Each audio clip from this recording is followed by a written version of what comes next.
Hello dudes, Ncaa31 here, bringing you Ncaa 14 online. No online ranked lunacy in this game, taking on a guy on my friends list. Nice kick, plenty of distance. This guy's a very good player.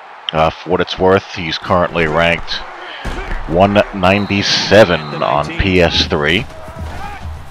And that's the thing with online ranked, he's a good, legitimate, straight player, like all the guys on my friends list are. Once you get rid of the cretins and the frauds, you have your legitimate, solid, good players like this guy. But the thing is that in online ranked, you're going to hit a wall if you're a straight player when it comes to getting highly ranked, and that wall comes in that area when you hit the when you hit, I would say, between 200, top 200 and top 500, where you run into the really quality cheese savants and, you know, people who just don't care and treat the game like a video game, no different than they were playing a shooter or a fighting game. And those people are very, very tough to handle if you're a straight player. But anyhow, one of the most frequent requests has been Miami 4-3 Tampa 2 style gameplay. That's been a very popular request that people have wanted to see, and here we go. And Miami is a very, very, very good team if you're an online dynasty type of player or offline dynasty type of player, because they're so young and athletic and deep. They have a lot of youth at a lot of places, and they're so athletic. And to play at Tampa 2, that's what you need, especially on defense. Just speed, athleticism, all over the field. And you have Stephen Morris and Duke Johnson, who I think is one of the best backs in the entire game. Very fast, very elusive, can break tackles. But here I am on defense, and the only real there is the guy in the middle of the field doing exactly what he should do, knocking that guy's head off. Under pressure, heading for the corner. But Connor Shaw's being a bit of a pain. But as far as what I do with Miami, I was thinking of tinkering around with their default defensive line, but I left it the way it is because you're going to need as much block shedding as humanly possible, at least for base situations. Here we come. And here I'm going to be in just a straight 4 deep. Here we come again. This is the 4 defensive end package in the dime. You want to set it at that and not look back. It'll give you a lot of speed, a lot of high quality pass rush moves combined with that speed.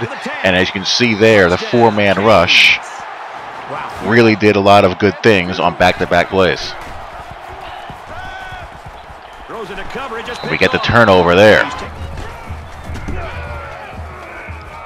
And Stephen Morris doing his thing in this custom 2004 Urban Meyer Utah spread offense here that I'm running. So I've taken the lead, and he's trying to, you know, run me out of this 2 deep like a smart player would. And look at that athleticism from the defensive lineman, getting to that hook zone, and Duke Johnson doing just a lot of good stuff. And again, he is so good, and the line is solid. So combined with that line and good run blocking, good back, serious problem. And there Clowney does his thing, and I'm forced to throw the ball away. There's no one there. Then we come right back. So I have a 2-possession lead, which is perfect for the Tampa 2 here. You want to get a lead, play with a lead, force someone to go the long field. I'm okay giving up the underneath there. That's a smart play by him. Straight cover 2 sink here. You see a lot of guys getting warm. Here we come. And I have my zones on conservative, so I'm okay giving that up. Now we're in a cover 3 double buzz. Here comes the pressure again, and we get the INT. So you see that pressure coming in nice and hot when I go dime 4 defensive ends on my defensive line.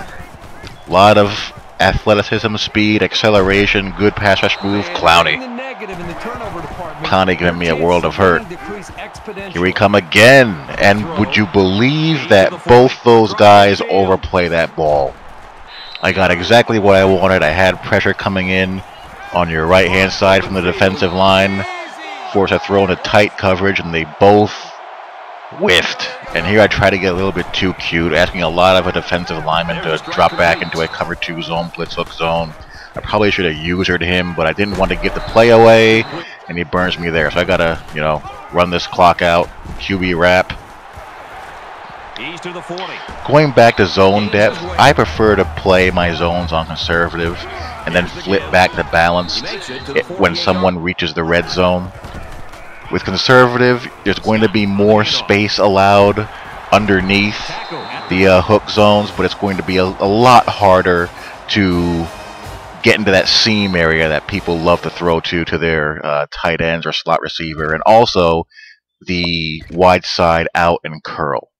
If you go unbalanced, you'll still have adequate coverage, but it's going to be a little bit easier for people to get the ball over those hook zones, but you also have the possibility of getting more collisions and jarring more balls loose underneath. So just how you feel comfortable playing it is up to you. Both ways work. A combination is probably the best way to go based on down distance game situation. And with Miami, use that 4 defensive end package in the dime. If I don't have a lot of depth at defensive end, I'll just leave the default defensive line in there, and I'll use strong slots to get my strongest corners inside to help guard against slot outs, slot seams, and protect the middle better if I have depth at corner. So that is pretty much it as far as that goes. Hope you guys enjoyed. Talk to you all later. Peace.